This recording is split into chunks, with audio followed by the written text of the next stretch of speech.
It's not funny when two of your companies are pushing the boundaries in their respective industries, yet the president of your country strongly dislikes you.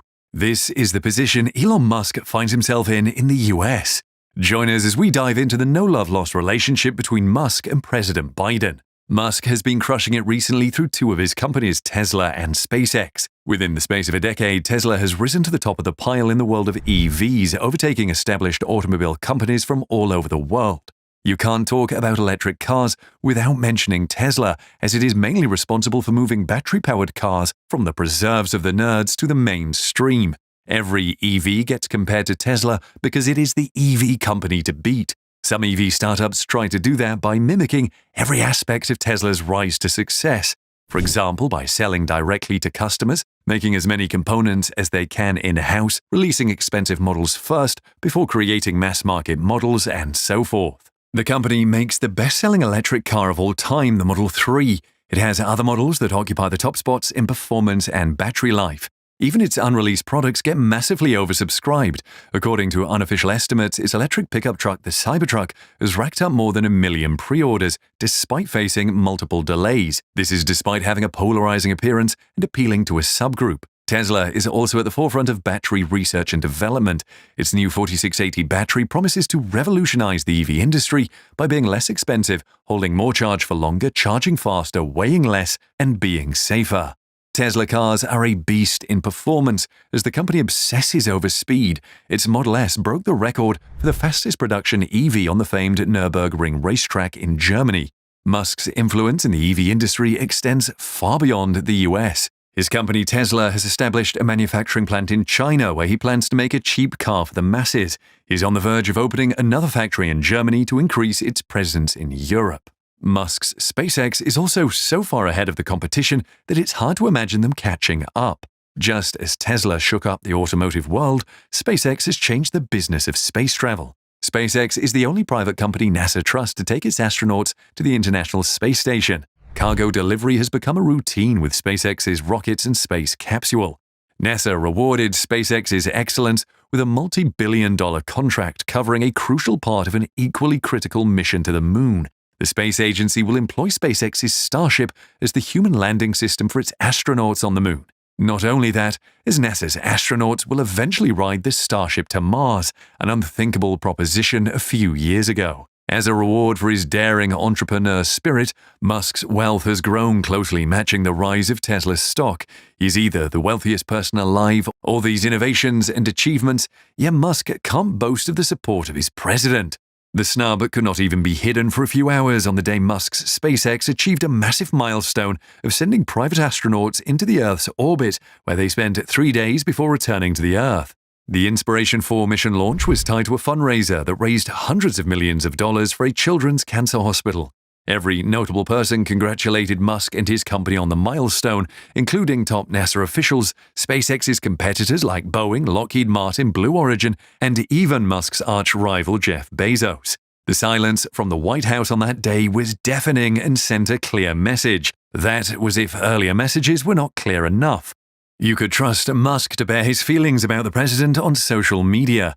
In connection with the Inspiration 4 launch, @Rensing had tweeted, "The President of the United States has refused to even acknowledge the 4 newest American astronauts who helped raise hundreds of millions of dollars for St. Jude. What's your theory on why that is?" Somehow the tweet got to Musk's attention, and he used President Trump's favorite insult for his successor by replying that President Biden was still sleeping. Musk doubled down on his criticism of the president of the free world during an interview at the Code conference. In response to Kara Swisher's question on why he mocked the president, Musk went as far as alleging bias against Tesla. He said President Biden's administration was not the friendliest. Contrast this attitude to Musk to the stance of earlier administrations that the current president was a part of. President Obama toured SpaceX's facilities in 2010, while President Trump had discussions with Musk and supported his obstinate decision to keep his Fremont factory open during the coronavirus lockdowns last year. What is more puzzling about the situation is that Musk's ambitions align perfectly with President Biden's administration's goal. Musk wants to make electric vehicles as pervasive as ICE cars to reduce pollution. He even welcomes competition because he believes every electric vehicle on the road is a win for the environment, regardless of the brand. Musk even bankrolls a carbon capture contest for removing greenhouse gases from the atmosphere to the tune of $100 million. President Biden is also big on climate change. He campaigned with a pledge to fund carbon capture research, development, and demonstration. On the day President Biden assumed office, he quickly reversed his predecessor's decision to withdraw from the Paris Accord, much to the delight of Musk, who had resigned from an advisory position in President Trump's administration after it backed out of the Paris Accord. President Biden is pushing for the proliferation of electric vehicles and is even committed to a year-long scheme to switch the federal government fleet to electric. You would think Musk and President Biden are a match made in heaven. In fact, Musk had earlier expressed his support for President Biden. In a phone interview with Fortune magazine in January, Musk revealed he was super fired up that the new administration was focusing on climate unlike its predecessor. Musk claimed he followed the president on Twitter and was observing his moves. He even joked about contacting the then incoming administration to indicate his eagerness and willingness to work with the president. If Musk entertained the thought that the love was two-way, he would soon be cleared of such disillusion. When President Biden wanted to discuss with the leaders in the electric vehicle industry, he invited a team made up of Stellantis, General Motors, and Ford to the White House, with Tesla conspicuously missing. No matter how you look at it, this move was ridiculous. How could you exclude Tesla, the poster boy of electric vehicles, who is selling the most electric cars in the world, from a meeting discussing the future of electric vehicles and pretending it was okay? Tesla's manufacturing adds more value to the American economy than President Biden's favorite companies. Taking the Chevy Bolt, for example, General Motors imports more than 75% of the components from Asia. Ford is even worse, as the Mach-E crossovers it sells in the US are made in Mexico. Tesla, however, gets more than half of its components right here in the US, thereby creating thousands of jobs and tax dollars. Even Musk was stumped on Twitter and admitted it was simply odd. And that is not even all of it. Even though President Biden supported restoring the landmark $7,500 tax credit to automakers that have since outgrown it, certain elements of the legislation supporting it had subtle anti-Tesla hints. Apart from the $7,500 tax break, there was provision for an additional $4,500 tax credit to apply to EVs. However, the additional tax credit would only apply to vehicles made by unionized carmakers, a category that distinctly excludes Tesla. Musk is famously against unionizing his company, and this is the real issue between Musk and President Biden. The president sent clear signals with the companies he invited for his press conference on the White House lawn. Each of GM, Ford, and Stellantis are unionized. He even got introduced by a rep of the United Auto Workers.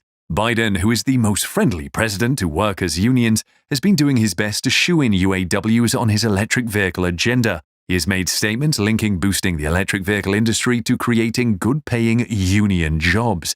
You don't even need to look far for evidence of the bias against Tesla. During the press conference which snubbed Tesla, a member of the press asked about the emission of Tesla. Guess what the White House Secretary Jen Psaki reported with? Well, these are the three largest employers of the United Auto Workers, so I'll let you draw your own conclusions. This preference for union companies is somewhat ironic, as these same union jobs have been complaining that switching to electric vehicles would lead to losing some jobs. Their argument is because electric cars require fewer parts than ICEs, they don't need as many workers to assemble them. Meanwhile, Musk's companies continue to wax stronger regardless of whether the president is a fan or not. While GM is battling with a recall of thousands of cars, Tesla is racing to complete new factories. SpaceX is also launching missions and rapidly developing the tallest and most powerful rocket in history. Musk is not taking the snub lying low as he's fighting back in his own hilarious way. On the same day he mocked Biden, Musk tweeted his approval for a Twitter post that showed a scene from the film Alien, where an alien parasite attaches to a victim's face. The image calls the alien UAW and the victim Biden. Musk replied to the post, "Seems that way."